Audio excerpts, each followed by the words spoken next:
Marcos 14. Faltavam 2 dias para a festa da Páscoa e a festa dos pães sem fermento. O chefe dos sacerdotes e os mestres da lei procuravam um jeito de prender Jesus em segredo e matá-lo. Eles diziam: não vamos fazer isso durante a festa, para não haver uma revolta no meio do povo. Jesus estava no povoado de Betânia, sentado à mesa na casa de Simão, o leproso. Então uma mulher chegou com um frasco feito de alabastro, cheio de perfume de nardo puro, muito caro. Ela quebrou o gargalo do frasco e derramou o perfume na cabeça de Jesus. Alguns que estavam ali ficaram zangados e disseram uns aos outros: que desperdício! Esse perfume poderia ter sido vendido por mais de 300 moedas de prata que poderiam ser dadas aos pobres. Eles criticavam a mulher com dureza. Mas Jesus deixem essa mulher em paz. Por que é que vocês estão aborrecendo? Ela fez para mim uma coisa muito boa, pois os pobres estarão sempre com vocês. Em qualquer ocasião que vocês quiserem, poderão ajudá-los. Mas eu não estarei sempre com vocês. Ela fez tudo o que pôde, pois antes da minha morte veio perfumar o meu corpo para o meu sepultamento. Eu afirmo a vocês que isto é verdade. Em qualquer lugar do mundo onde o evangelho for anunciado, será contado o que ela fez e ela será lembrada. Judas Iscariote, que era um dos 12 discípulos, foi falar com o chefe dos sacerdotes para combinar como entregaria Jesus a eles. Quando ouviram o que ele disse, eles ficaram muito contentes e prometeram dar dinheiro a ele. Assim, Judas começou a procurar uma oportunidade para entregar Jesus. No primeiro dia da festa dos pães sem fermento, em que os judeus matavam carneirinhos para comemorar a Páscoa, os discípulos perguntaram a Jesus: onde é que o Senhor quer que a gente prepare o jantar da Páscoa para o Senhor? Então Jesus enviou 2 discípulos com a seguinte ordem: vão até a cidade. Lá irá se encontrar com vocês um homem que estará carregando um pote de água.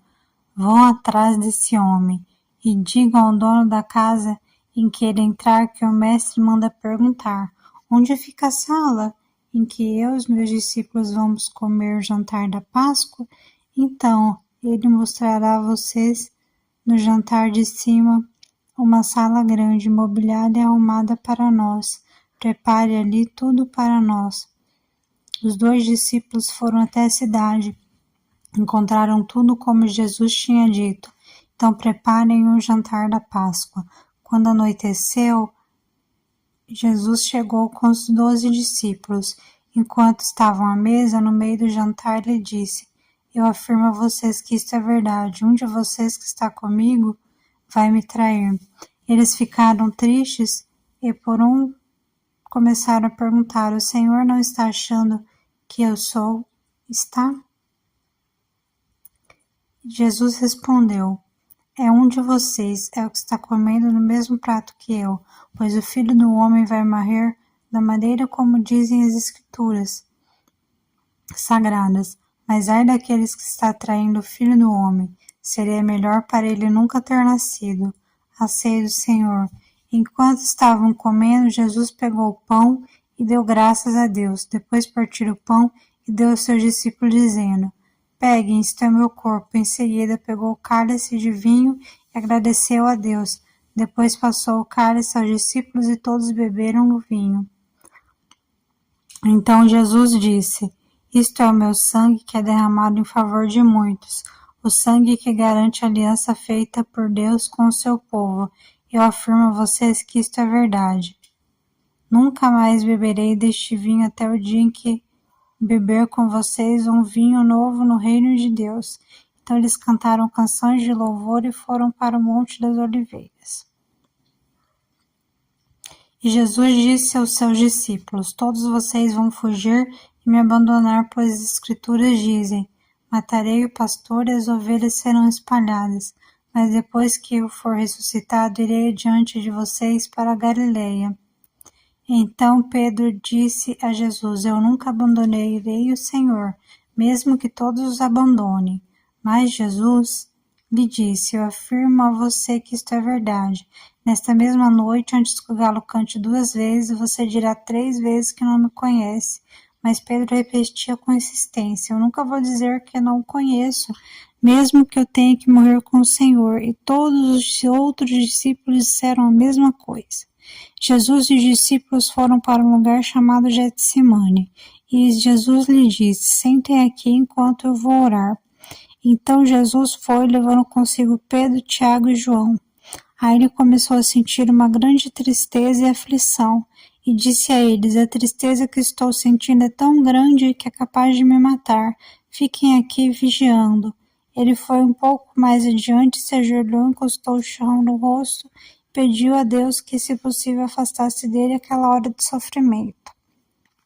Ele orava assim: Pai, meu Deus, Tu podes fazer todas as coisas, afasta de mim esse cálice de sofrimento, porque que não seja feito o que eu quero, mas o que Tu queres.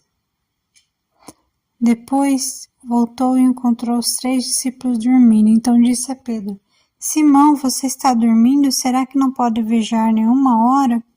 Vigiem e orem para que não sejam tentados, é fácil querer resistir à tentação. O difícil mesmo é conseguir. Jesus foi outra vez e orou dizendo as mesmas palavras. Em seguida voltou ao lugar onde os discípulos estavam e os encontrou de novo dormindo. Eles estavam com muito sono e não conseguiam ficar com os olhos abertos e não sabiam o que responder a Jesus. Quando voltou pela 3ª vez, Jesus perguntou: Vocês ainda estão dormindo, descansando? Basta, chegou a hora e o Filho do Homem está sendo entregue na mão dos maus. Levante-se e vamos embora. Vejo que está chegando o homem que está me traindo. Jesus ainda estava falando quando chegou Judas com os 2 discípulos. Vinha com ele uma multidão armada com espadas e porretes, que tinha sido mandado pelos chefes dos sacerdotes, pelos mestres da lei e pelos líderes judeus. O traidor tinha combinado com eles um sinal. Ele tinha dito: Prendam-me e levem bem seguro, e o homem que eu beijar, pois é ele. Logo que chegou perto de Jesus, Judas disse: Mestre, e o beijou. Então eles pegaram Jesus e o prenderam. Mas um dos que estavam ali tirou a espada, atacou um empregado do grande sacerdote e cortou a orelha dele. Então Jesus disse para aquela gente: Vocês vêm com espadas e porretes para me prenderem como se fosse um bandido. Eu estava com vocês todos os dias ensinando no pátio do templo e vocês não me prenderam.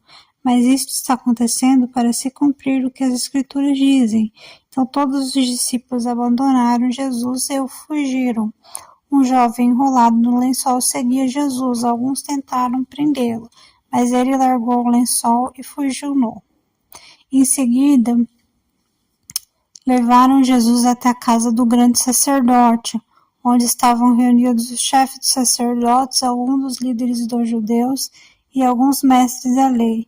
Pedro seguiu Jesus de longe e entrou no pátio da casa do grande sacerdote. Ele sentou-se perto do fogo com os guardas para se esquentar. O chefe dos sacerdotes e todo o conselho superior estavam procurando alguma acusação contra Jesus a fim de condenarem para a morte, mas não conseguiram nenhuma. Muitos diziam mentiras contra ele, mas as suas próprias histórias não combinavam umas com as outras. Alguns se levantavam e acusavam Jesus com mentiras. Eles diziam: Nós ouvimos quando ele disse: Vou destruir esse templo que foi construído por seres humanos e em 3 dias levantarei outro que não será construído por seres humanos. Mesmo assim, as suas histórias não combinavam uma com as outras. Aí o grande sacerdote se levantou no meio de todos e perguntou a Jesus: Você não vai se defender dessa acusação? Mas Jesus ficou sabendo calado e não respondeu nada. Então o grande sacerdote tornou a perguntar: Você é o Messias, o Filho de Deus bendito? Jesus respondeu: Sou. E vocês verão o Filho do Homem sentado do lado direito de Deus, Todo-Poderoso, descendo com as nuvens do céu. Aí o grande sacerdote rasgou as suas roupas e disse: Não precisamos de mais testemunhas. Vocês ouviram essa blasfêmia contra Deus? Então, o que resolveram? Todos estavam contra Jesus e aí condenaram à morte. Então, alguns começaram a cuspir nele, cobriram o rosto dele, deram bofetadas nele e perguntaram: Quem foi que bateu em você? Adivinhe. E também os guardas pegaram e lhe deram bofetadas. Pedro ainda estava lá embaixo no pátio quando apareceu uma das empregadas do grande sacerdote. Ela viu Pedro se esquentando perto do fogo, olhou bem para ele e disse: Você estava com Jesus de Nazaré? Mas ele negou, dizendo: Eu não conheço, eu não sei do que é que você está falando, e saiu para o corredor. Naquele momento o galo cantou.